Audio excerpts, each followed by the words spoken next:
Bienvenue à cette conférence sur la prière. C'est un honneur d'être avec vous, même dans ce format numérique qui nous sépare par le temps et le pixel, et qui pourtant étrangement nous rassemble aussi. Je m'appelle le Père John O'Brien et je suis un jésuite basé à Toronto, Canada. On me pose souvent des questions sur la prière à cause de notre tradition ignatienne.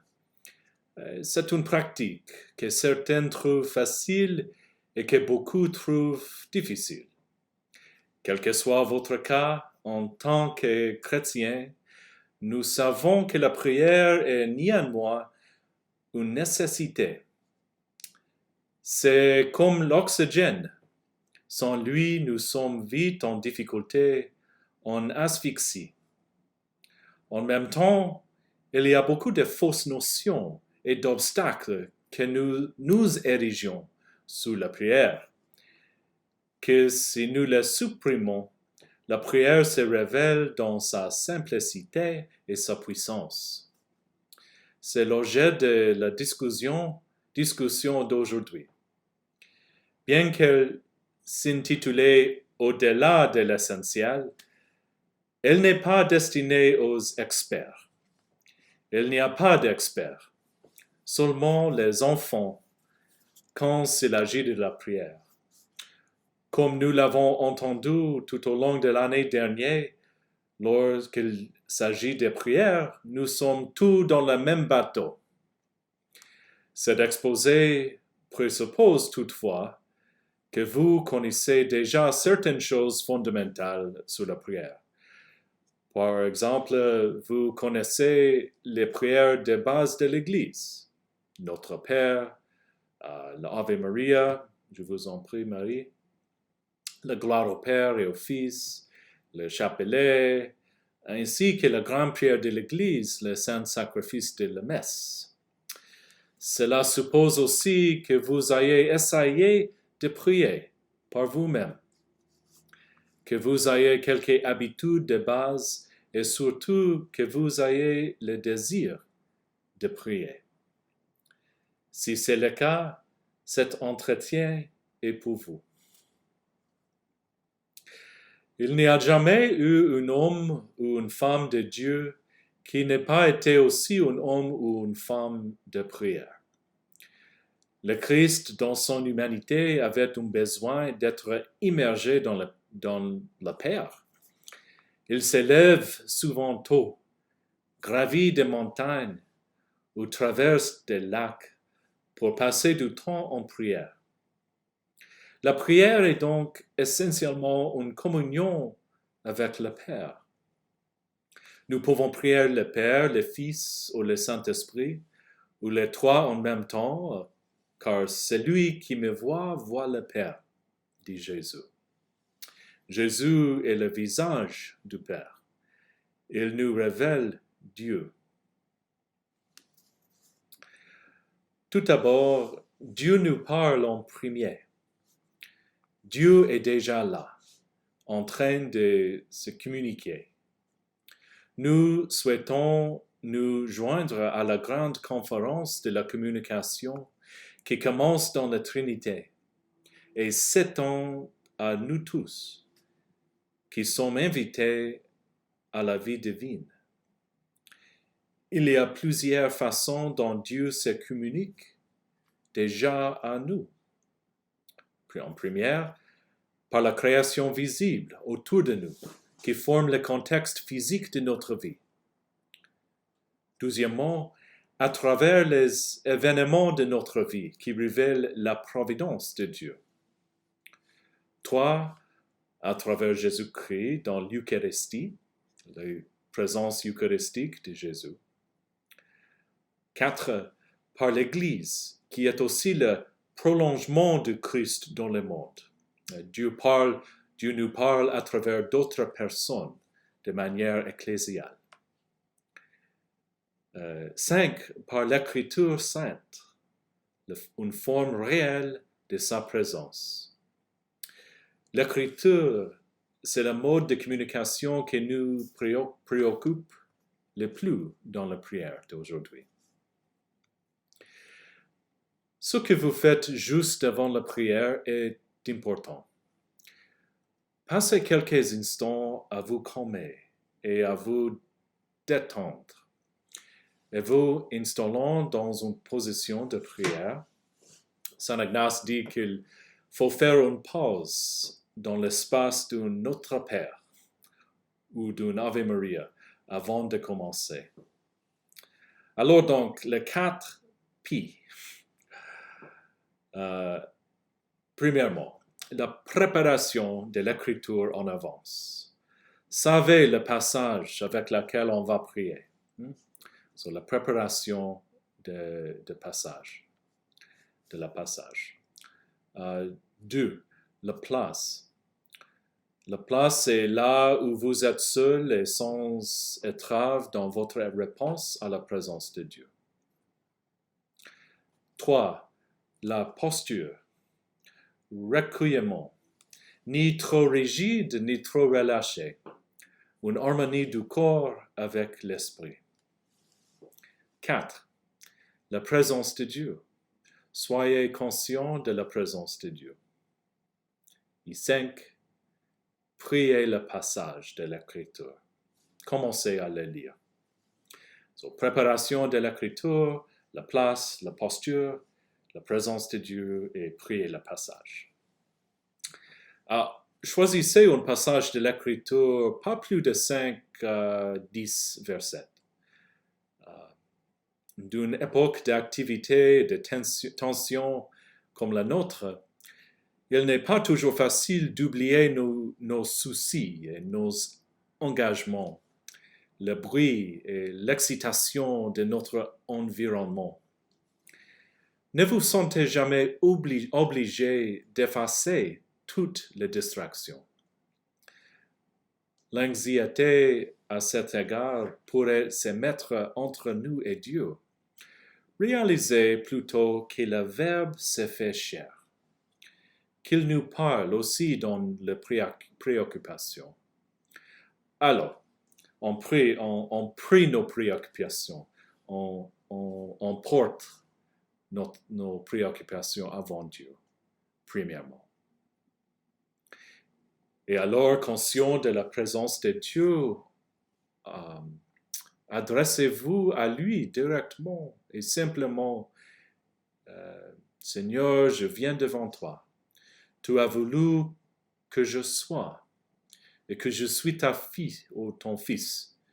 Je t'aime, mon Seigneur. Demandez à Dieu la grâce d'écouter ce qu'il dit et commencez à lire les Écritures lentement et attentivement. Ne vous dépêchez pas de couvrir beaucoup de matière. Il s'agit d'entrer dans un monde, de ne pas couvrir beaucoup de terrain. Si l'Écriture raconte un événement de la vie du Christ, restez-y avec imagination. Mettez-vous à la place des personnes concernées. Par exemple, le bon Samaritain qui porte l'homme qui a été volé, ou la femme qui lave le pied de Jésus. Essayez d'entrer dans leur attitude, leurs sentiments et leurs intentions et les partager. Nous avons tout grandi en regardant des films désignés pour nous à sympathiser avec les personnages que nous voyons. Nous pouvons faire la même sur notre écran intérieur avec le Christ et les personnes qu'il rencontre. Que nous appelions cela lectio divina ou contemplation ignatienne, c'est le même. C'est le moment de ralentir et d'entrer dans le texte. Nous pouvons nous trouver en train de nous reposer et de nous prélasser dans l'amour de Dieu. La parole de Dieu peut également nous interpeller et nous provoquer. Les deux sont bonnes. Au moins, elles ne nous laissent pas indifférents. Hébreux 4, 12 dit « La parole de Dieu est vivante et active. Si quelque chose dans l'écriture vous touche d'une manière ou d'une autre, restez là, ne vous dépêchez pas. Retournez là dans votre esprit jusqu'à ce qu'il soit terminé. Restez là. Et si rien ne semblait se passer, ne vous découragez pas. Dieu nous laisse parfois nous sentir secs et vides pour nous faire comprendre qu'il n'est pas en notre pouvoir de communiquer avec lui ou de connaître la consolation automatiquement. Dieu est parfois très proche de nous dans son apparente absence. Le psaume 139. Où irai-je loin de ton esprit? Et où fuirai-je loin de ta face? Si je monte aux cieux, tu y es. Si je me couche au séjour des morts, t'y voilà. So Dieu nous accepte tels que nous sommes, avec toutes nos limites, même avec notre incapacité apparente à prier. Une humble attitude d'écoute est un signe d'amour pour lui et une véritable prière de cœur. En ce moment, souvenez-vous des paroles de Saint Paul aux Romains qui dit « De même aussi, l'Esprit nous aide dans notre faiblesse, car nous ne savons pas ce qu'il nous convient de demander dans nos prières. Mais l'Esprit lui-même intercède par des soupirs inexprimables. » Bon, quand même, on passe du temps dans notre prière en étant conscient de la présence de Dieu en nous et autour de nous. Vers la fin de votre temps, parlez avec lui directement et personnellement dans ce que Saint Ignace appelle un colloque, ce qui signifie une conversation en tête-à-tête, d'un ami à un autre. Parlez de choses qui vous préoccupent le plus ou dont vous souhaitez le remercier. Joie, souffrance, inspiration, etc. Comme un ami à un autre. Alors, un résumé, le processus. Commencez par le signe de la croix, fermez les yeux et placez-vous en présence de Dieu. 2. Demandez à Dieu la grâce que vous demandez pendant cette période de prière particulière. Demandez une grâce. 3. Lisez le passage et priez avec lui, dans la manière juste décrite. 4. Vers la fin, faites un colloque, un dialogue d'un ami à un autre ami avec le Seigneur. Et 5. Terminez avec un Notre Père. Ensuite, prenez un peu de temps pour noter vos grâces. Okay. Quelques derniers mots sur la prière. C'est l'Esprit qui prie en moi. Dans la lettre aux Galates. Et parce que vous êtes fils, Dieu a envoyé dans nos cœurs l'Esprit de son Fils, lequel crie « Abba, Père ». La prière est donc déjà en moi et en toi.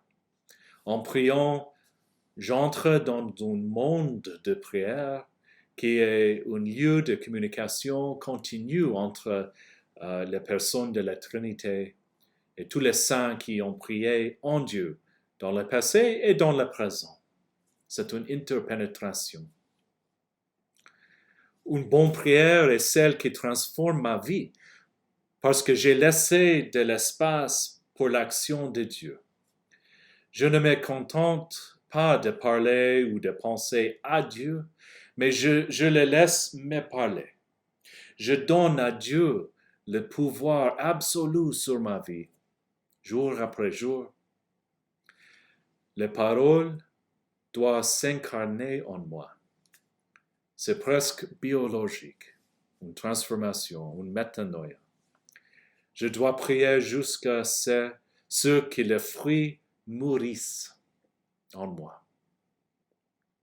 Enfin, je dois prier ma vie, comme Charles de Foucault dit. Je prie ma vie. Je dois célébrer la vie que je trouve en Dieu et Dieu dans la vie que j'ai trouvée. C'est une liturgie, une vie liturgique, le cycle de célébration de la vie de Dieu en moi.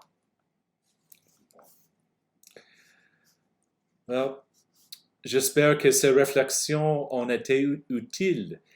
Je vous remercie de votre attention et prions les uns pour les autres.